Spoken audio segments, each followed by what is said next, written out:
Mildred Mathias was a world-renowned botanist, dedicated teacher, influential horticulturalist, avid conservationist, devoted wife, mother, grandmother, and more. I was born in Sappington, St. Louis County. This, at that time, was a very rural area, and my father was a school principal at the two-room school that did up to the 8th grade. His sister had the other room, and we lived very close to a farm run by a German family, delightful people. So the first words I learned were in German. Unfortunately, I didn't keep those words. It was a sort of interesting place, though, to grow up out in the country. I lived there for the first 3 years of my life, except in the summer times when my father went away to State College to work on his degree and finish up his high school. He was teaching in the rural school there with an 8th grade education, having taken the county teacher's examinations, and then finished high school with correspondence courses from someplace, and went to summer school at the State Teachers College. I remember your mother well. What was her education back then? Hers was a country school, 8th grade, and at a ranch school, actually, because she came from a ranch in Wyoming. And amazing the books she read, though, because I have many of her books, and she had beautiful first editions of the British poets. And very, very interesting library, the things that she really enjoyed reading. I have a brother and a sister. My brother was 2 years younger than I, and my sister was 6 years younger than I. My brother and I used to fight like cats and dogs. In fact, when my parents would leave home, I would end up slamming and getting into my bedroom or some door where I could lock it and stay as far away from him as I could. And it's interesting because it continued throughout his lifetime. He was a staunch conservative Republican.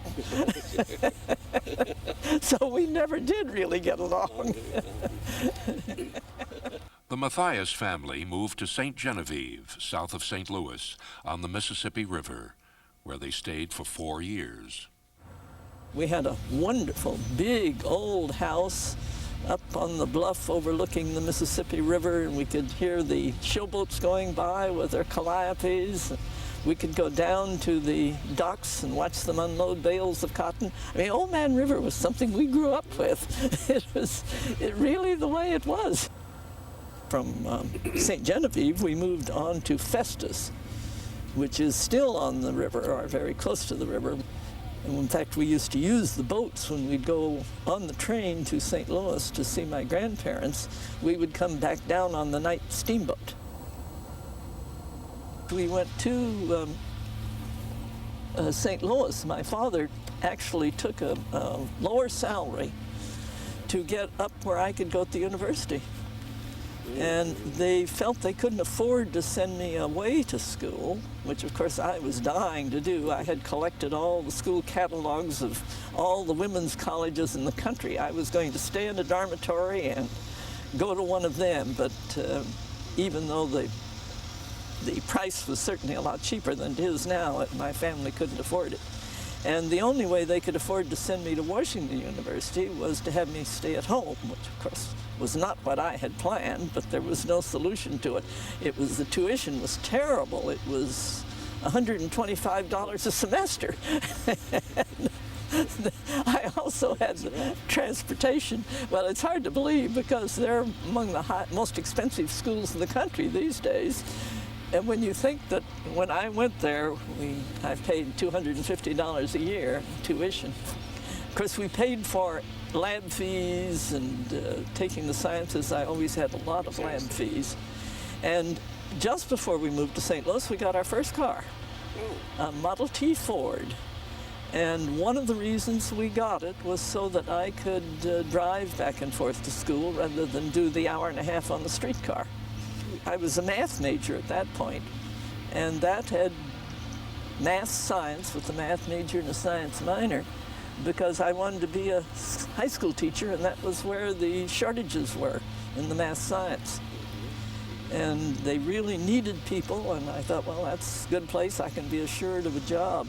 So I took an education minor and ended up with the proper programs for curriculum for a life certificate teaching, did practice teaching in the local schools and all the rest of it. When I got to my junior year in the university, I could not get the course, the math course, which I had to have the math major, because it was scheduled at a time when I had other required courses I had to take, and it would have meant a fifth year, and I knew I couldn't afford a fifth year. I had to get through in 4 because my brother was going to be in college. I had taken botany. I'd had a full year of botany, and I'd had a summer course in botany the previous summer when we were living in Cape Girardeau. So I thought, well, botany courses are fine. They're all to be arranged. They're down at the garden. And I was upper division, and they would take people in the upper division. The garden had a Henry Shaw School of Botany, which was a part of Shaw's will. And they had an association with Washington University. So except for the lower division general botany course, all the other courses were given in the Shaw School of Botany, but you got your credit from Washington University. In my senior year, Greenman offered me a scholarship, which was magnificent, $20 a month. And I got another $20 for working in the herbarium, so I got $40, which was what the very special competitive endowed fellowships paid at that time. Was $40 a month. And there was one for men that was $75 a month, but it was for men only. It was, I think at that time, probably the only place in the country, aside from possibly Berkeley, where there was that big of a botanical group of students. There certainly wasn't anything comparable at Harvard at that time in the number of students, nor at New York. We had a lot of women in the class. It was interesting. And it probably goes back to the Mrs. Lincoln's botany book, which was a textbook which was used in the middle of the 19th century, that pointed out that going out and smelling the flowers was an appropriate thing for a dainty young lady to do, and that you could take a botany course and maintain your integrity. You couldn't do that with zoology. You'd have to do all those terrible dissections and learn about the body. That wouldn't work. Several of the women never had any careers. They got married and sort of vanished from the landscape botanically. And it was years before they gave a fellowship to a woman. When I started doing, or looking for something to write a thesis on, I asked him, what would be interesting, and of course their specialty was the southwestern United States at that time. So he suggested the umbellifery, and suggested, because there hadn't been any work done in the umbellifery and nobody around was doing much except Rose at the National Museum, and he was nearing retirement. Well, I ended up with the genus Hemopterus. I finished my degree there in '29, and I still wanted, we had to publish our thesis, and I wanted to do some field work and elaborate on the thesis, so I did a summer expedition with one other graduate student and then a friend of mine in a Model T Ford. We took off and did the whole United States, western United States, about 15,000 miles that summer. And there probably had, outside of the cities, we probably had 10 miles of paved road. It was corrugated. I took a Model T Ford because I could repair a Model T Ford. And if I'd taken another kind of a car, I would have been in trouble. I've always said I kept my hair long because hairpins made wonderful cotter pins to put the Ford together with. And you knew how to change a tire.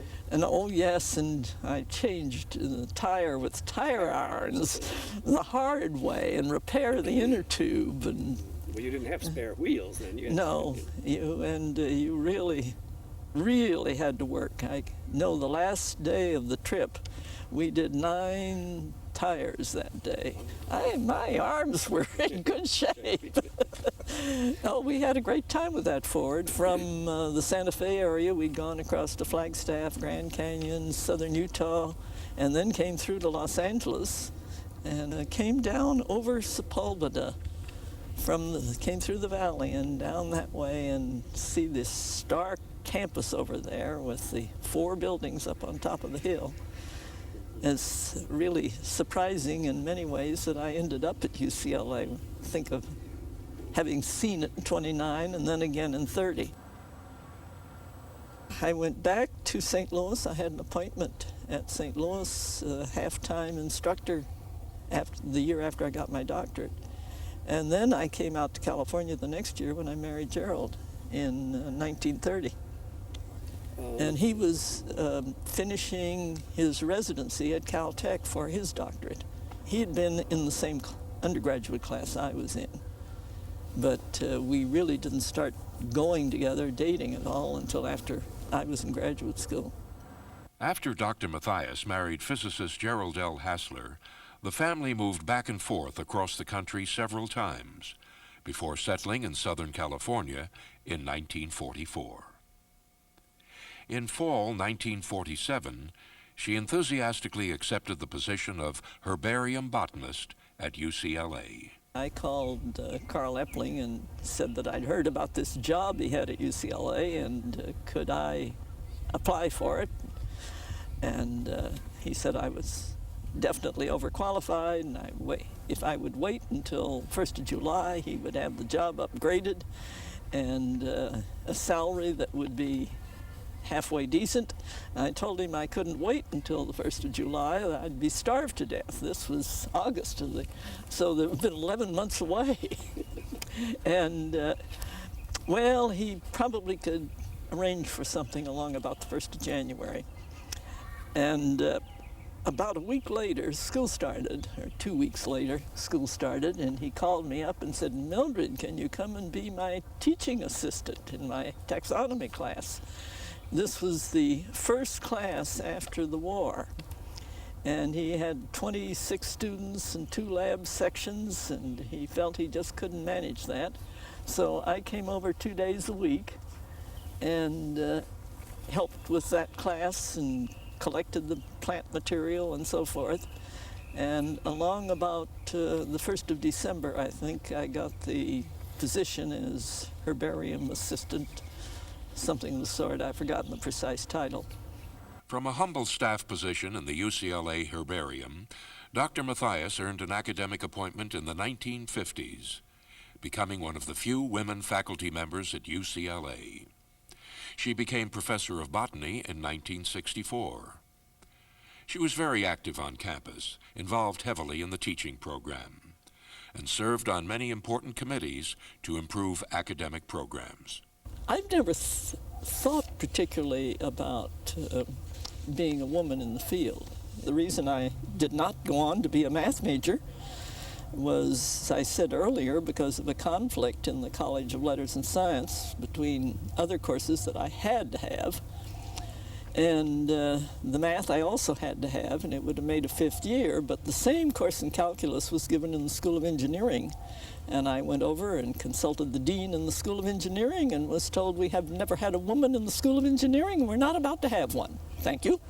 And out you go. So I wouldn't have been in botany if it hadn't been for that particular dean and his attitude towards having women in the school. I've just always gone ahead and done what I wanted to do, and felt that as long as I could do the best job I could do, it didn't matter what sex I was.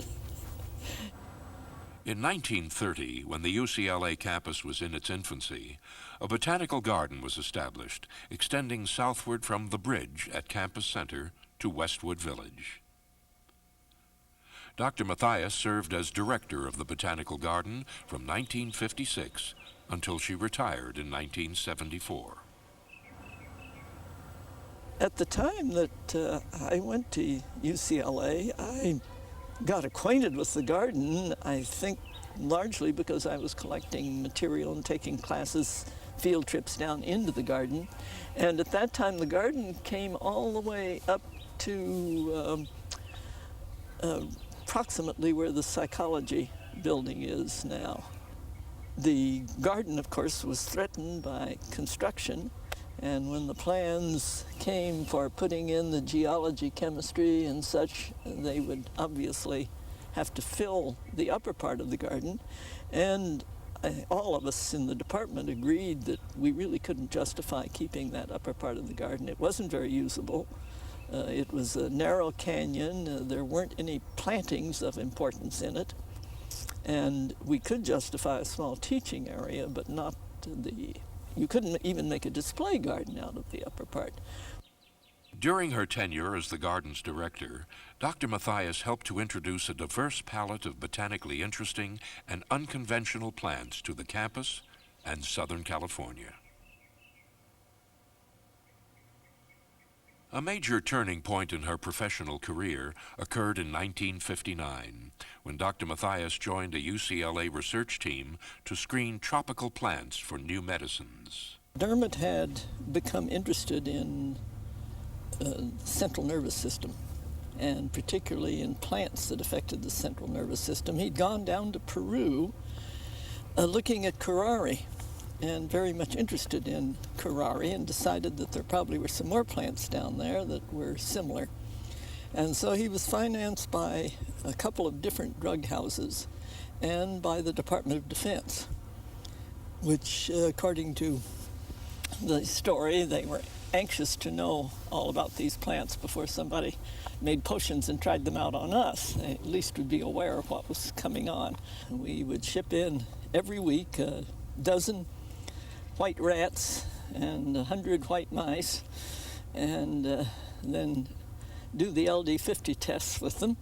And the people in Tingo Maria thought we were the craziest group they'd ever seen. Anybody who would ship rats and mice by air and then kill them was absolutely inexcusable. Great waste of money, these crazy Americans. I used opaque pillowcases that had zippers on them. And these were plastic pillowcases. And we'd go out in the morning and cut all day long and tag and make field notes as we put them into the pillowcases. And these were very lightweight to carry, and they stayed quite moist. And we'd get home, and I'd be up until 1 a.m. pressing all the stuff and cutting it and trimming it. And so the extraction and the testing, which takes years on these things, was not easy. It takes a lot of time. And anything that they got in the way of results was highly secret, paid for. And there was a very interesting arrangement. The university had a certain percentage of the rights. The drug companies had a certain percentage. The Department of Defense had a percentage. And they had specified some of the kinds of things that they wanted, the drug houses particularly, so that if they turned up something of interest, it went to the drug house, and that was the end of it. You never heard anything about it. But I know that in a couple of cases, they finally did identify the active principle and discovered it was some well-known drug after they got through it. Dr. Mathias was also instrumental in the formation of the University of California's Natural Reserve System, a collection of diverse habitats located throughout California. With several other UC professors, she helped establish this system for conserving and managing natural ecosystems to be available for university teaching and research. Now, with more than 30 locations, the UC Natural Reserve System has become a national model.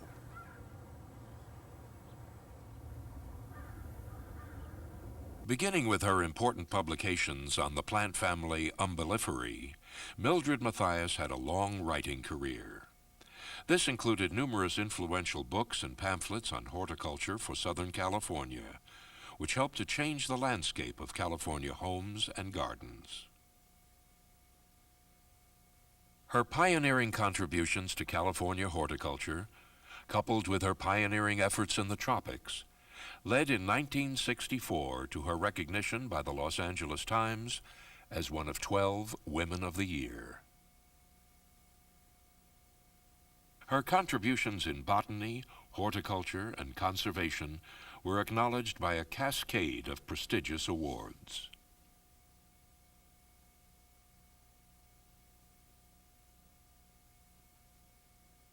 In recognition of her tremendous service to UCLA and the Southern California horticultural community, in 1979, the garden on the UCLA campus was renamed the Mildred E. Mathias Botanical Garden.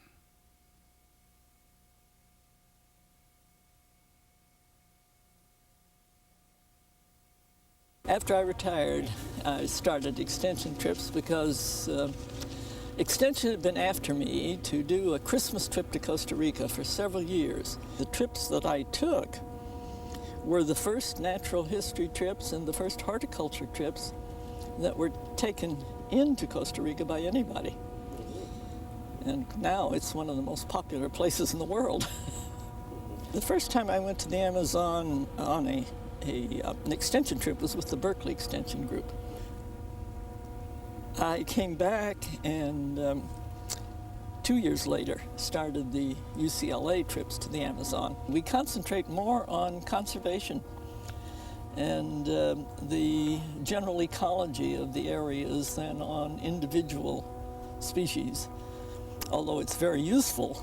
And for example, in the Amazon, I have a key that we've used in the field for all the plants that have ant associations with them.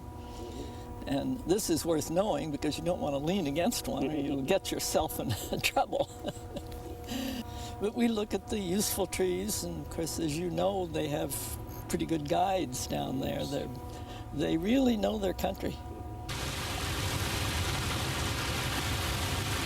I think I enjoy traveling very much. I would rather travel than do almost anything else. And I have plenty of energy, and I inherited the right genes, obviously. My health is better than it has ever been, I suspect. I certainly don't feel 87. Murray Gell-Mann, who's on the Nature Conservancy Board, always says, "What do you do? You look younger every time I see you." And I said, "Murray, why do you think I go to the Amazon as often as I do? It's those potent things down there that I can get hold of." It's a good standard answer, and I think he asks me that just to get the answer. But I am just very fortunate. In 1995, at age 88, while preparing for another trip to the tropics, Mildred Mathias died. This wonderful woman left a remarkable legacy of professional achievements in botany, conservation, horticulture, and education, along with a wide trail of friendships around the globe.